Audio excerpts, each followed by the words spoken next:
thank you for tuning in once again to the GSMC Football Podcast. I am your host, Matthew Quinn. We're brought to you today once again by the GSMC Sports Network. We have a great show for you today. We will be covering in our first segment the NFL Scouting Combine that kicks off today, and we'll be going into some of the players to look out for in the Scouting Combine leading up to the NFL Draft, so look forward to that. In our second segment, we're going to be touching on our continued series of season outlooks. This time, we will be touching on the Pittsburgh Steelers as we try to round out our AFC North talk. And make sure you stick around for later in the show when I will be giving you my record prediction for the Pittsburgh Steelers this upcoming season. And before we start, I would like to ask that you like and follow the show. Any sort of support definitely does help. And if you have a question during the show, we do want to hear it. Your input is a big part of what makes this show so good, and we thrive on your energy and your insights. Whether it's a quick comment, thoughtful question, an opinion, or you just have something to say, don't hesitate to drop it in the chat. Now, if you want to absolutely make sure that your message stands out and gets featured on the show, there's an easy way to do that. Use the super chat feature. Just click the $ at the bottom of the chat box to send in your super chat. This guarantees that your message gets on the air. Also, it's a fantastic way to support our channel. We rely on your support to keep bringing you the sports content that you guys love, and we do appreciate every single bit of it. So go ahead, let us know what you're thinking. Hit that super chat button, and let's keep this show as interactive and exciting as possible. Leave a comment or a question hit there. We couldn't do what we do without your support. So we're so thankful to have you as part of our community. Again, that link is gsmcpodcast.net. Just drop down your questions, and then we can get to them as soon as we see them. So let's get right into this. The first segment we're going to be covering, of course, is going to be the Pittsburgh Steelers Season Outlook. And basically, just to give you a review of what the Steelers did this past year, they started 10-3, ultimately finished 10-7 on a 5-game losing streak. To end the year, their season ended in Baltimore in a loss to the Ravens. So they definitely have a lot of work to do to get back to the playoffs and ultimately get back to where they want to go in terms of, competing for a Super Bowl. So if you take a look at their needs, the biggest need on offense is wide receiver 2. They've got George Pickens. You don't know how long you're going to have him, though, because he has some maturity issues. He's going into a contract year, so they need a big year from him to consider having, a big contract extension in his future. So they need to address wide receiver 2. There's a couple guys they could go after in the draft, although I don't think they're going to do anything wide receiver-wise in the draft until like maybe day 2, day 3, something like that. I think they will be focusing more on wide receiver in free agency or possible trades. As far as the draft is concerned, I feel like they are going to go after defensive line help. You got a guy like Larry Ogunjobi who is on the defensive line. He's a guy that you're not sure they're going to bring back.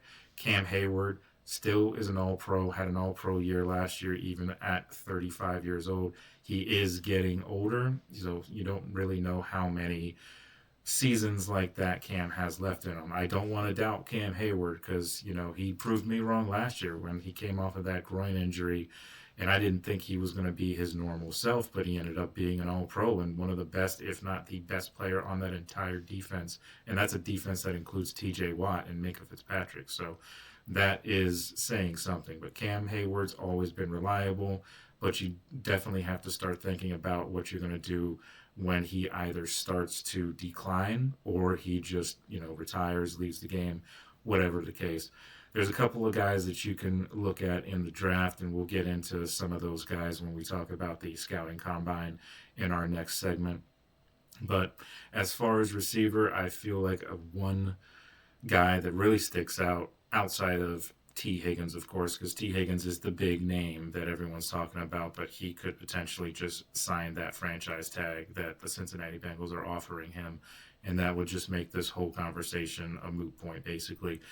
So a guy that sticks out to me that they could potentially go out and get is a guy like Cooper Kupp.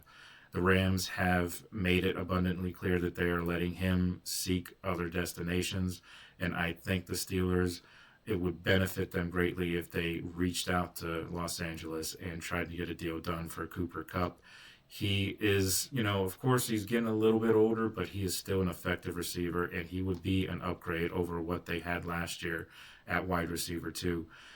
So George Pickens, pair him with a guy like Cooper Kupp, and you still got Calvin Austin as your number 3 guy who proved last year that he could be successful, if given the opportunity. So that, if you get Cooper Kupp, and then, of course, don't forget about Roman Wilson, who they drafted in the 3rd round last year.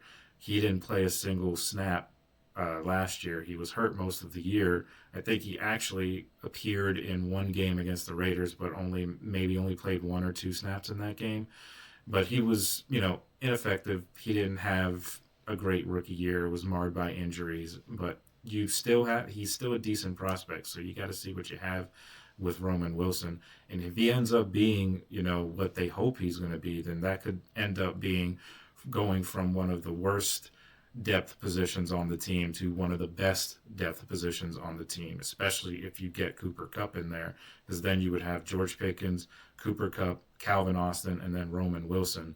And depending on how good he does will depend on whether or not he ends up being the number 3 or the number 4. But he's going to have to beat out Calvin Austin for that, which is a tall task because Calvin Austin has had some solid couple years here after that rookie season he had when he was largely like Roman Wilson, where he just didn't play at all because he injured his ankle, and that kept him out for basically the entire year in his rookie year. So you want to basically see what you get out of Roman Wilson, and if it's something good, then you've got something to build on for sure. At the running back position, don't believe that they're going to bring back Najee Harris. He is a free agent. I can't see him coming back. I feel like he would absolutely test the open market, and he'll get signed because he is durable. And, I wouldn't even call him a bust, even though he didn't really get to the level that they wanted him to get to in his entire time in Pittsburgh. He still had 1,000 yards in every single year that he was the starter. So I wouldn't go so far as to say he's a bust. He was a solid running back, a reliable running back, but he doesn't have the explosiveness that you need, on your rushing offense. Najee Harris was not used properly either under the Arthur Smith system. They ran a lot of toss plays to him. He doesn't have the speed to be successful on toss plays. He's not as elusive as you would like on a play like that. But you take a look at the guy that was sitting behind him who's going to be the feature back this year, I believe, and that's Jaylen Warren. He is a restricted free agent this year, so they're probably going to put the restricted free agent tender on him to keep him for this year. And then depending on how he works out as the lead back, they may go ahead and extend him in the offseason next year as well. But they definitely want to bring in another guy, whether it be a veteran or through the draft, just to kind of have that depth and have somebody behind him, because you're not going to have Cordero Patterson there, and he wasn't even effective anyway. He had a lot of injuries, and he didn't really do much when he was healthy. He had a few good runs against Indianapolis, but that was pretty much it for Cordero Patterson. But again, he's up there in age, so that's not a guy that you want being your second down or your second guy behind Jaylen Warren. They got to go out and they got to get somebody. So I think that that's what they'll do. On the defensive side of the ball, guys are not getting any younger on that side of the ball. TJ Watt will be 30 years old at the start of next year, and that's typically the age when you start to see a slow decline, maybe not right at 30, but once you get into those 30s, that's when you start to see players that are not necessarily playing at the level that you're used to seeing them. And you could make the argument that that was the case last year with TJ Watt, because he had a lot of chips, a lot of plays where he was double and triple teamed, and the defensive coordinator, Terrell Austin, didn't really do anything to adjust to that. So he was basically being double and triple teamed every single week and still ended up managing to have about 12 and a half sacks. So that just goes to show you how good of a player he still is even when he's getting double and triple teamed and not being adjusted by the defensive coordinator to try and move around the line. He still finds a way to get to the quarterback because he's just that good of a player. But again, he is also going to be 30 years old, so you got to start thinking about trying to maximize what you can get out of TJ Watt. He's probably going to get an extension this offseason, most likely, maybe for another year or two, or maybe 3 years, something like that. But he's a guy that you definitely don't want to waste too many more years, because one of the crazy things about TJ Watt is that in his career, he's never won a playoff game. He's won Defensive Player of the Year. He's been a finalist several years for that award too, but he's never won a playoff game, and that is just ludicrous for a guy like that. So they have to shore up some other areas on that defense. Defensive line primarily is one of the biggest issues, but I also think that they really do need corner help. With Joey Porter Jr., he is your starting corner, and he is a solid corner, but you need another guy on the other side, because Joey Porter Jr., he can't do everything himself, and also he has issues of his own in terms of being very grabby, very handsy, drawing a lot of defensive holding and defensive pass interference calls. Just about every week you usually saw them last year. I wouldn't say he took a step back last year, because his rookie year he was very solid, and you could almost forgive those holding calls because he was just a rookie. You figure he'll learn from that. But this past year, it seemed to only get worse in terms of his, holding and defensive pass interference calls. So he's got to work on that, because if he gets that out of his game, he could be a lockdown corner for the Steelers for years to come. But you still have to get another guy on the other side, because you got Dante Jackson, who you don't know if he's going to be back or not. He had 5 interceptions last year, so he led the team in interceptions, but he also had some back issues, which kind of hindered him towards the end of the year. He couldn't really keep up with a lot of receivers that he was covering, so they had to do a lot of single high safeties, and Minkah Fitzpatrick was way back in the backfield, so he was pretty much not the Minkah that you're used to seeing, because he couldn't roam free enough, and that part of that is because he has to be back there to cover any defensive mistakes from the corners, and there were a lot of them last year, but teams just typically don't throw to Minkah Fitzpatrick because they know how much of a ball-hawking safety that he is. So they need to shore up the corner 2 for that team there. As far as what I think their record is going to be this year, I feel like it's going to be sort of more of the same for the Steelers. Unfortunately, if you're a Steeler fan like I am, I believe that it's going to be another 9-8, 10-7 sort of year, just simply because that's just kind of the MO of Mike Tomlin at this point. And I don't want to get into a big discussion about Mike Tomlin and whether he should be fired or not. He's not going to be fired, so it's not even a discussion that's worth having, to be honest.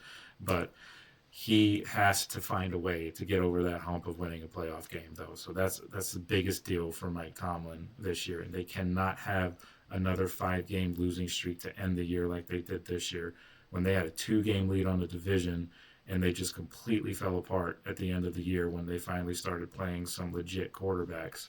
And you saw how shaky their team was, and also how worn down the defense became, because the offense just can't seem to get anything going usually.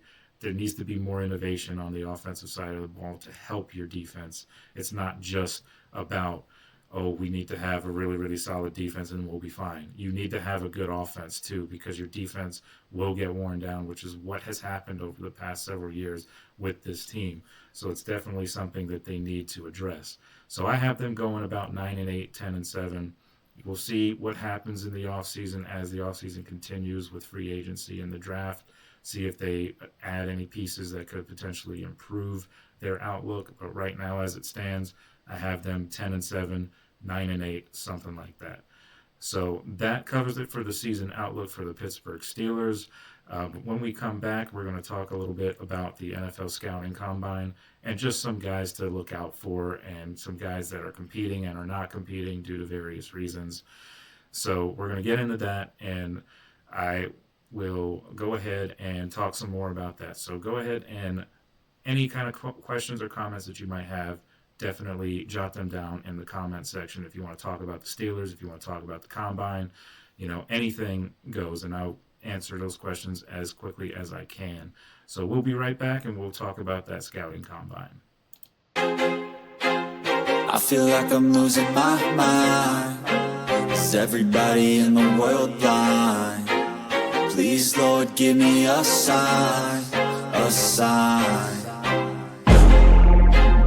I feel like I'm losing my mind. Is everybody in the world blind? Please, Lord, give me a wanna be the greatest. Everybody on the fake shit. I look around and feel like everybody is the fakest. I make this every day and I'm impatient, hoping one day I blow up from the basement. Statement, the top is so vacant. I don't hear shit that I think is amazing. Waiting for my day when I'm playing sold out shows for 1,000 faces. Hey, give me that crown, get in my way and to be put down. It ain't your place, all this my town. If I want that shit, then I'll get it right now. I'm losing it, the noose it fits. I'm losing shit, a stupid myth. You choose to live or choose to dip. You choose to fight or lose your grip and lose a gift. I feel like I'm losing my mind. Is everybody in the world blind? Please, Lord, give me a sign, a sign. I feel like I'm losing my mind. Is everybody in the world blind? All right, guys, welcome on back to our second segment. Again, Thursday, February 27th. Today, that is the day that all the prospects that are invited to the NFL Scouting Combine, over 1,600 of them, over 329 prospects were invited to the NFL Scouting Combine. And a few of them are not going to participate. We'll talk about a little bit of that. Some of them that are notable that are not participating is Shedeur Sanders will not be throwing.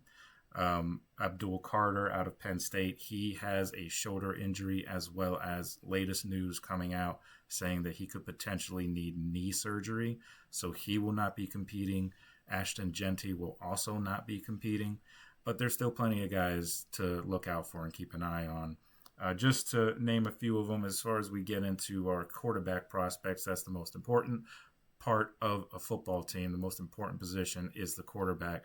There's been some guys that have been basically been touted to be like your first round picks. Like you've got Cam Ward, Shedeur Sanders. Those guys are probably going to go relatively early, but there are some other quarterbacks just to kind of keep an eye on. Not necessarily meaning that they're going to be first round picks, but just interesting project quarterbacks that could potentially end up being really, really good. You've got Ohio State's Will Howard coming off of a national championship.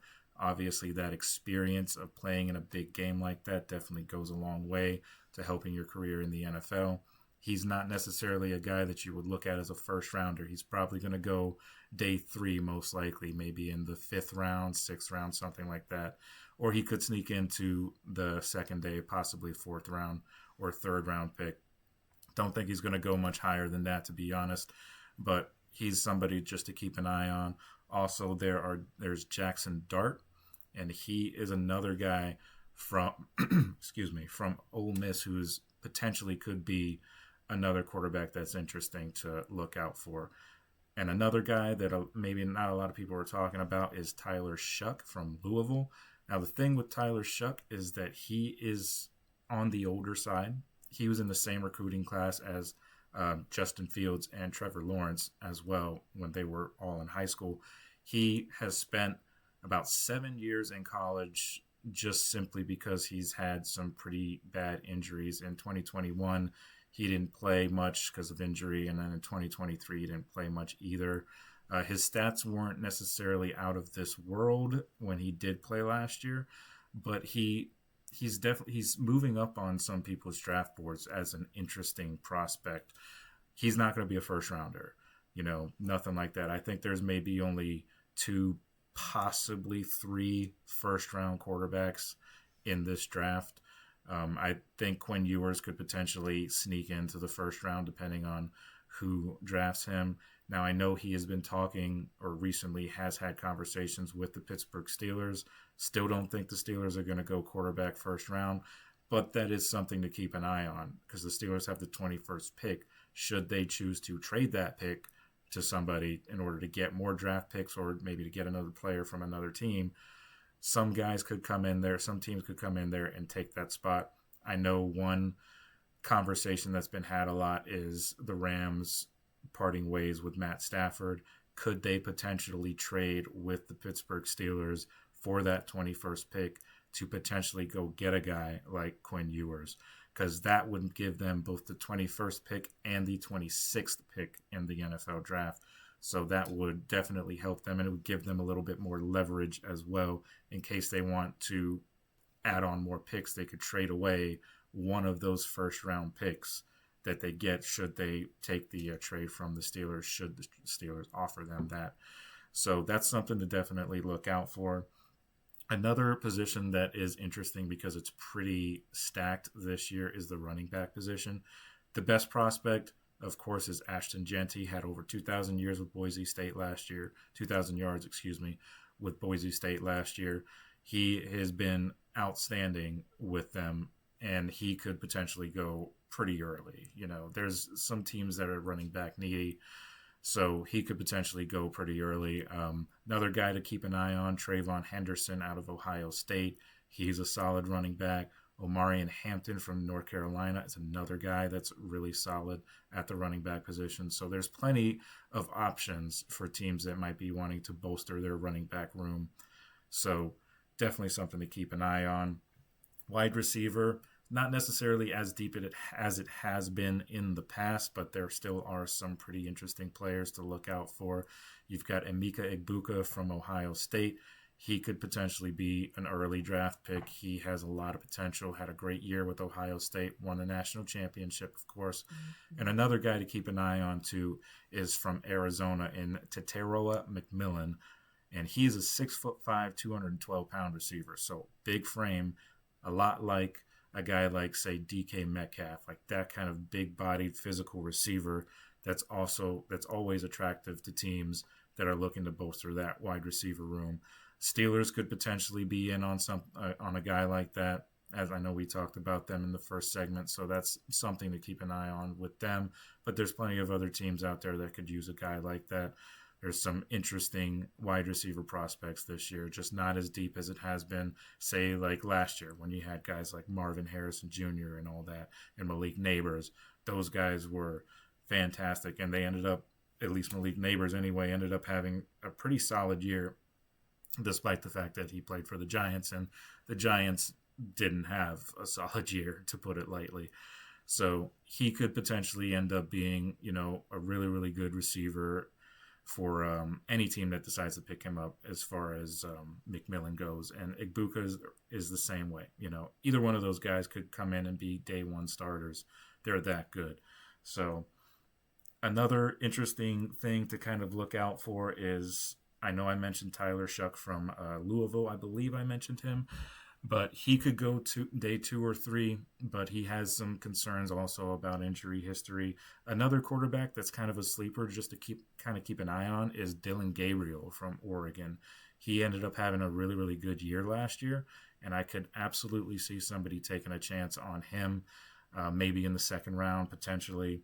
Now, if you take a look at the draft and where it stands right now, the Titans have the number 1 pick. They have said that they have been fielding calls about maybe trading that pick to somebody. Don't know if they're actually going to do it, but it's definitely something to keep an eye on, especially on draft night. That could be something that they do right before they pick. They could trade away to somebody who needs it, make a blockbuster type trade. Those are always possible with the NFL draft. And depending on how his combine and pro day and all that goes, he could move up even, he could move up on some people's boards, some of those guys. But the Titans, with the number 1 pick, you would think one guy that they're kind of looking at is Abdul Carter, who is still believed to be the number 1 overall pick. The Titans do potentially need to go after quarterback as well, though, but they do have Will Levis, so if they still have confidence in him, look at them possibly going for Carter with that number 1 pick if they don't trade it away to somebody. Obviously, one of the biggest names in this whole draft process is Heisman Trophy winner Travis Hunter. He can play both positions. He said that he's going to come in to the NFL as a defensive back, but with creative offenses that are out there, he could absolutely be used in some packages. With his experience playing wide receiver, he was successful at both receiver and defensive back at Colorado. He was a fantastic player and well-deserving of that Heisman Trophy award. So definitely that's a player to keep an eye on for sure. As I said before, Shedeur Sanders is not throwing. That's the guy that threw the passes to him. He's not throwing, but he is another top prospect that could go pretty early on, maybe top 5, top 7, something like that. He's definitely up there. There's some defensive line help like Mason Graham from Michigan, who's really, really good. Of course, Walter Nolan out of Ole Miss, solid defensive line. And so those are guys that could absolutely be in play for the team that we even covered in that first segment, the Steelers. They could go after a guy like that. And there's other guys out there too. It's not just those guys. There's plenty of guys that they could potentially go after. But we'll just have to see what happens. And in the scouting combine, it kicks off today. So we'll see how all of the times and drills and stuff like that and who is competing and all that. We'll see how all that goes. Maybe we'll discuss that a little bit more in terms of the results of the combine on the first day in tomorrow's episode. So definitely look forward to that, as we might touch on that. But there's some other little things here and there, to cover about the scouting combine. There's the 40-yard dash, which is always a very interesting event, as last year Xavier Worthy set the combine record for fastest 40 time, and we'll see if there's anybody that can match that this particular season. So that's always a fun, one to watch. Quarterbacks and their throwing drills is always interesting to watch. The weight lifting drills are always fun. It's just an interesting weekend. It's not super, super glamorous with, lights out sort of plays and everything, but it's a good kind of test to see where each one of these prospects are and how they could potentially be playmakers going forward. They could show off their potential, and it's going to be really exciting to watch. So that's absolutely something to look forward to. But anyway, that was just about cover it for the NFL Scouting Combine that we have here. So once again, I thank you guys for tuning in to the GSMC Football Podcast. We're presented by GSMC Sports Network. Your support means a lot to us, so please remember to subscribe to the show and leave a positive review. It really does make a difference. We also invite you to follow us on Facebook, Twitter, TikTok, Instagram, all of the social medias for more content and updates. Thank you guys once again, and I hope you guys have a wonderful day, and we'll see you guys again tomorrow.